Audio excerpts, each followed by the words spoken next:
The wind howled across the empty prairie like a pack of starving wolves, ripping at the girl's threadbare shawl and biting into her skin with teeth made of ice. Her name was Eliza, though no one had spoken it aloud in weeks. She had forgotten the sound of her own voice, forgotten the taste of bread, forgotten the warmth of a bed that did not smell of dust and despair. 3 days. 3 days since the last crust of stale cornbread had crumbled between her cracked lips. 3 days since the stagecoach had overturned on the rutted trail, spilling her into the wilderness with nothing but the clothes on her back and a heart full of shattered dreams. Her boots, once fine leather, now split and caked with mud, dragged across the frozen ground. Each step was a battle against the black spots dancing at the edges of her vision.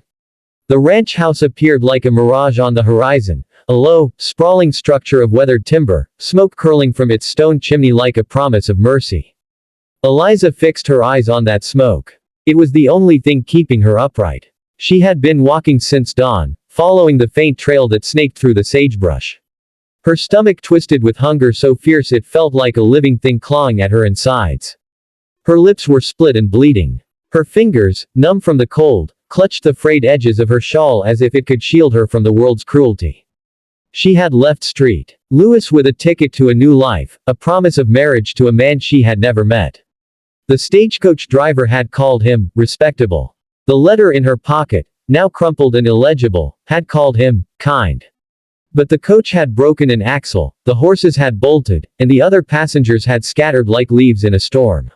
Eliza had been left alone. The ranch house grew closer. She could see the details now, the sagging porch, the corral where a lone bay horse nickered softly, the faint glow of lamplight spilling from a window. Her legs trembled. Her breath came in shallow, ragged gasps. She stumbled up the 3 wooden steps to the door, her hand reaching for the iron knocker shaped like a steer's head. Her fingers barely brushed the cold metal before the world tilted sideways. Darkness swallowed her whole. Jack Harlan was elbow deep in a bucket of oats when he heard the thud against his door. It was not the wind, too heavy, too deliberate. He straightened, wiping his hands on his denim trousers, and crossed the kitchen in 3 long strides. The ranch was quiet tonight, save for the crackle of the fire in the hearth and the distant howl of coyotes.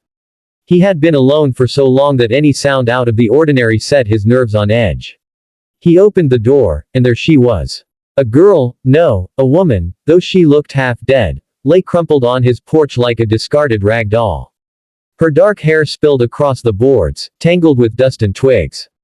Her face was pale as moonlight, her lips blue with cold. One hand still clutched the knocker, as if she had been trying to summon help even as she fell. Jack's heart lurched in a way it had not in years. "Lord have mercy," he muttered, dropping to one knee beside her. He touched her cheek, ice cold. Her pulse fluttered weakly beneath his fingers when he pressed them to her throat. Starving. Freezing. Halfway to the grave. He had seen men die on the trail from less. Without a second thought, he scooped her into his arms. She weighed next to nothing, her body limp as a sack of flour. Her head lolled against his chest, and a faint whimper escaped her lips, the first sound she had made in hours. Jack carried her inside, kicking the door shut behind him with his boot. The warmth of the kitchen enveloped them both, the scent of wood smoke and coffee thick in the air. He laid her gently on the rug before the fireplace, the flames casting flickering shadows across her face. She was young, 20, maybe 22. Her dress, once fine, was torn at the hem and stained with mud. Her boots were ruined. But even in her wretched state, there was something about her that struck him like a bullet to the chest. Her cheekbones were sharp, her lashes long and dark against her pale skin. She looked like a painting of a saint, fallen from grace.